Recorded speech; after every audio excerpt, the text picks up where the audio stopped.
de várias coisas que nós aprendemos neste evangelho. Quero trabalhar duas. A primeira é as pessoas maliciosas que se aproximam de nós. Mais uma vez, os fariseus falam uma coisa, perguntam uma coisa, tratam Jesus de uma forma, mas com uma intenção totalmente diferente. As palavras são palavras humildes, mas o coração quer levar o mestre a contenda, a morte, a briga, a um desfecho ruim. E o quanto é difícil para nós detectarmos quando as pessoas se aproximam de nós com segundas intenções. É só a graça de Deus neste tempo onde se perdeu o temor a Deus.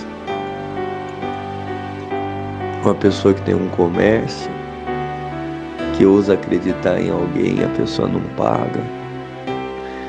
Uma pessoa de fé que ousa acompanhar alguém, se sacrificar para o crescimento daquela pessoa, para ela crescer na fé, reza, intercede, perde às vezes noites de sono, desejando para a vida daquela pessoa uma conversão sincera, um encontro com Deus, e de repente a pessoa abandona tudo por nada. Como lidar com esses desafios? Cristo, percebendo a malícia deles com aquela pergunta sobre os impostos, responde: dá a César o que é de César, a Deus o que é de Deus. E respondendo isso também ele nos direciona nessa primeira questão, como agir, Guilherme, porque se o próprio Cristo, vai elevar a lei do amor nessas duas palavras, amar a Deus sobre todas as coisas e o próximo como a ti mesmo.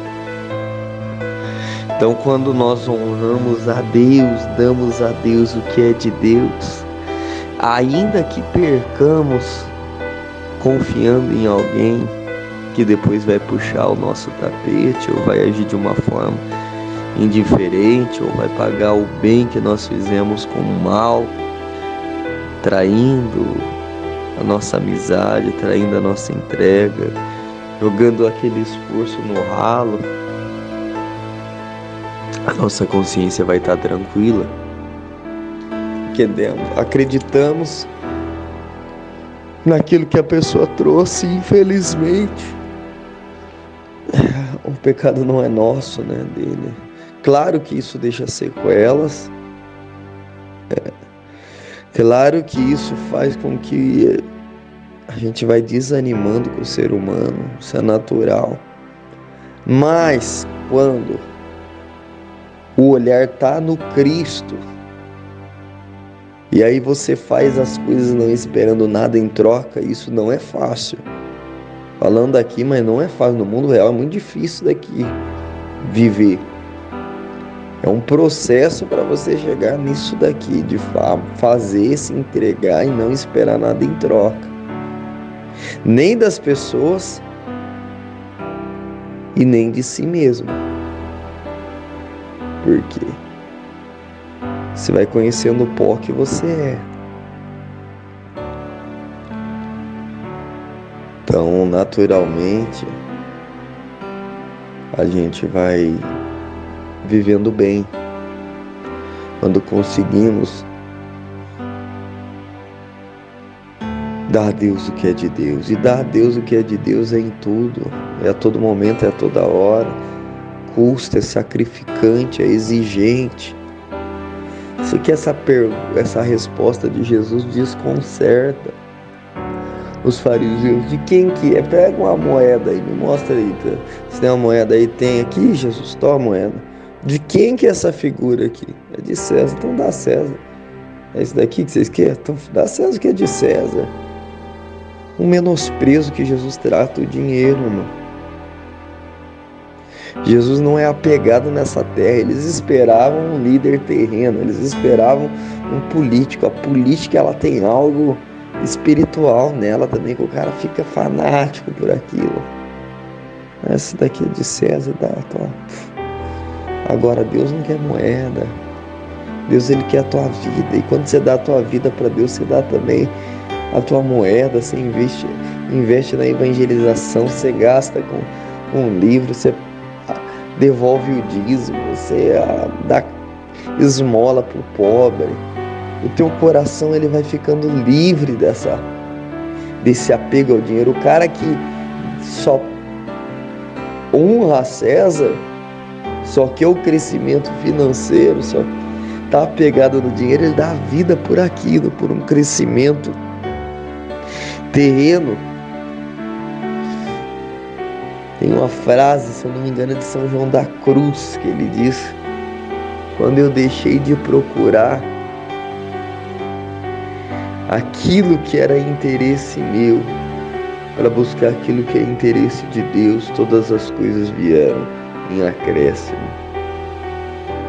Irmão, quando você deixa de buscar com afinco os teus interesses pessoais, claro que isso daqui, meu irmão, isso daqui também é um processo para a vida inteira. Citar um São João da Cruz é um nível que poucos homens nessa terra chegaram, de desapego humano. Porque às vezes a gente solta uma frase de um santo. Você pega um Francisco de Assis e solta aquela frase dele, né? Quando for pregar, se necessário, use palavras. Meu irmão, é um Francisco que está falando isso. Não é um qualquer.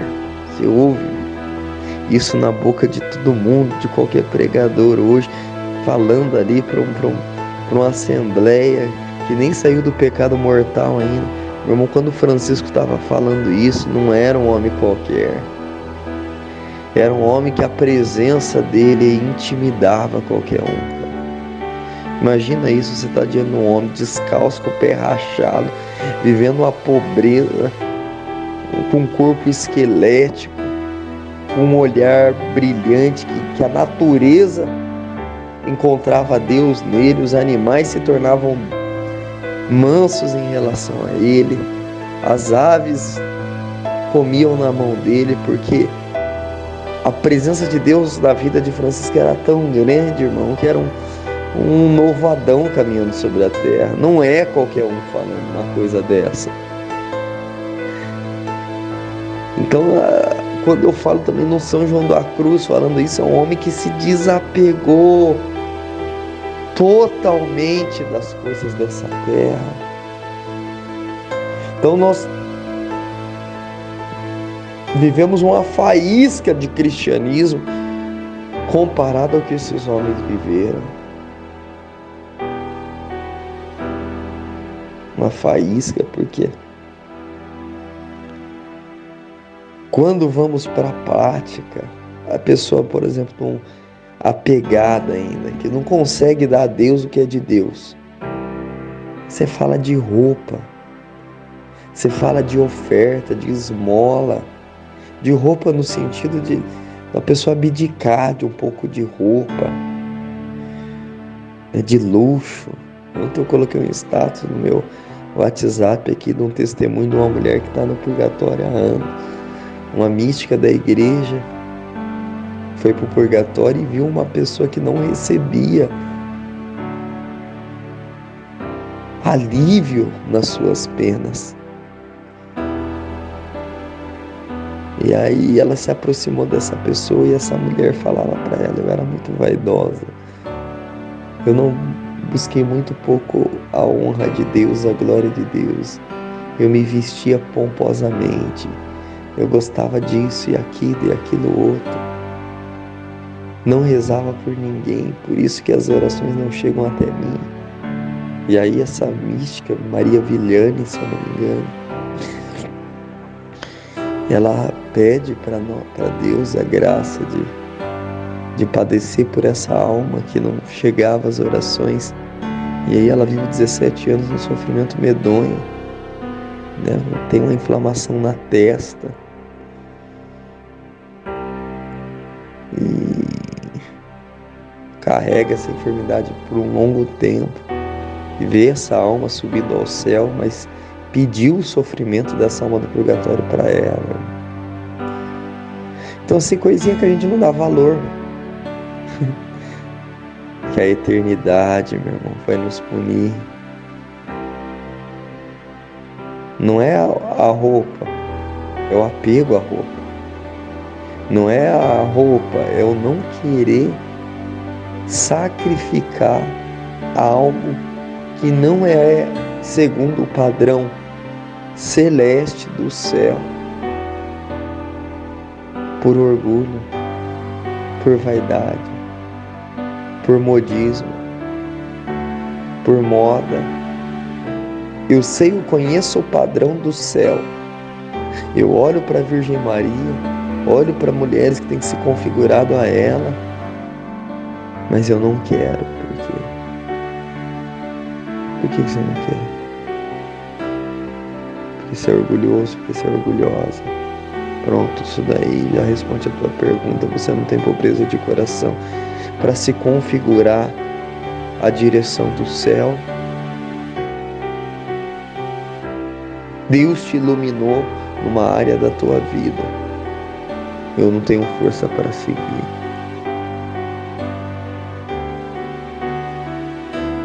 É simples, cara. Dá a Deus o que é de Deus. Então nessas coisinhas a gente já se pega. Eu tô falando de coisas simples, irmão. Isso daqui que eu tô falando é nada.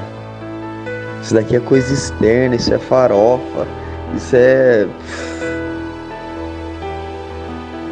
Agora, e quando for pedido mais, se eu não consigo dar a Deus isso, eu vou dar mais.